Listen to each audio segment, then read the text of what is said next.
کہ عامر سعید عباسی صاحب، نون لیگ اس وقت پریشان نظر آ رہی ہے ریزلٹس کی وجہ سے. حکومت سازی کے لیے کیا ان کو اب مزید ایفرٹس پٹ کرنا ہوں گی؟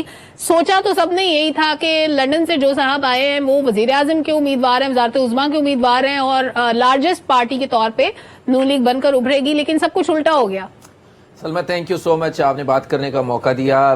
بصد احترام دونوں ڈاکٹر صاحبان کی جو رائے ہے میں اس سے اختلاف کروں گا. اس وقت جو گراؤنڈ کے اوپر صورتحال ہے وہ یہ ہے کہ P T I rocks and rest of all shocks, اور اس کی بنیادی وجہ یہ ہے کہ تحریک انصاف کے جو بیکڈ انڈیپینڈنٹ کینڈیڈیٹس ہیں انہوں نے تباہی مچا دی. جس طرح کے رزلٹ سامنے آئے ہیں، ابھی تک ٹاپ کے اوپر نمبر ہے پی ٹی آئی بیکڈ جو انڈیپینڈنٹس ہیں. اگر ہم ریزلٹس دیکھیں، الیکشن کمیشن آف پاکستان نے ملک بھر کے 266 حلقوں میں سے جو 264 حلقے جاری کر دیے ہیں، ایک حلقے پر الیکشن نہیں ہوا، حلقہ این اے 8 باجوڑ سے، اور دوسرا این اے 88 خوشاب کا رزلٹ جاری نہیں کیا گیا. 264 حلقوں میں 101 آزاد امیدوار ہیں، اور 101 میں سے پی ٹی آئی کے جو بیکڈ ہیں ان کی تعداد 93 ہے. صرف 8 جو انڈیپینڈنٹس ہیں وہ جن کے بارے میں کہا جاتا ہے کہ یا مسلم لیگ نون کے سابق وہ رہے ہیں عہدیدار، یا ان کے بیک تھے، یا پیپلز پارٹی کے تھے، یا بالکل ہی آزاد تھے جو فیصلہ کریں گے.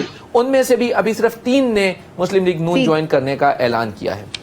تو ایک بات یہ ہے کہ پاکستان تحریک انصاف جن نشستوں کے اوپر ٹاپ کے اوپر ہے، 93 نمبرز کے ساتھ ٹاپ کے اوپر ہے، اس کا یہ دعویٰ ہے کہ ان کی 70 نشستوں کے اوپر جو ہے وہ دھاندلی کی گئی، اور اس میں سے 35 نشستیں ایسی ہیں جس کا مکمل ان کے پاس فارم 45 کا ریکارڈ ہے. اور وہ اگر آپ اس کو دیکھیں تو نہ تو ان کے جو مد مقابل ہیں وہ اس کا فارم 45 کا ریکارڈ دیتے ہیں، اور وہ تمام معاملات اب انویسٹیگیٹ ہو رہے ہیں. اس میں انہوں نے مور دین 100 پٹیشنز فائل کی ہیں مختلف ہائی کورٹس میں، جو 5 ہائی کورٹس ہیں ہماری، اسلام آباد، پشاور، لاہور، بلوچستان اور سندھ میں. اور اس کے ساتھ ساتھ الیکشن کمیشن آف پاکستان سے بھی رجوع کیا ہے. کچھ پہ اسٹے آرڈرز ہو گئے ہیں، کچھ کے اوپر ابھی لیٹیگیشن چل رہی ہے. بات یہ ہے کہ ابھی بھی جو اس وقت مسلم لیگ نون جو یہ کہہ رہی ہے کہ وہ لارجسٹ پارٹی ہے، ان کے نمبرز ابھی بھی اس تمام تر صورتحال کے بعد بھی صرف 75 ہیں، اور وہ اب اتحاد کرنے جا رہے ہیں پیپلز پارٹی کے ساتھ.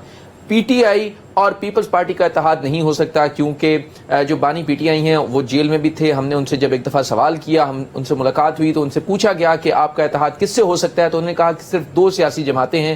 ایک انہوں نے کہا MWM، اور دوسری انہوں نے کہا مولانا شیرانی کا جو گروپ ہے اس کے ساتھ ہو سکتا ہے. ہم نے ان سے کہا کہ آپ پیپلز پارٹی کے ساتھ اتحاد کر سکتے ہیں، تو انہوں نے کہا کہ وہ میری اس دن موت ہوگی سیاسی طور کے اوپر جس دن میں پیپلز پارٹی کے ساتھ اتحاد کروں گا، لہٰذا پیپلز پارٹی کے ساتھ اتحاد کا سوال نہیں پیدا ہوتا. پی ٹی آئی اس وقت یہ کر رہی ہے کہ وہ مکمل قانونی جنگ لڑ رہی ہے، اور روڈز کے اوپر بھی اور اپنا پروٹیسٹ پہ ریکارڈ کروا رہی ہے.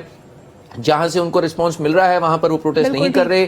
جن حلقوں میں ان کو اگر آروز کی طرف سے رسپانس نہیں مل رہا وہاں پر وہ احتجاج بھی اپنا ریکارڈ کروا رہے ہیں، وہاں پہ وہ پروٹیسٹ کر رہے ہیں. یس ایبسولوٹلی، بالکل ٹھیک ہے. ویسے یہ جو عذرداریاں ان کے بارے میں بھی ہم آگے چل کے بات کریں گے عامر صاحب.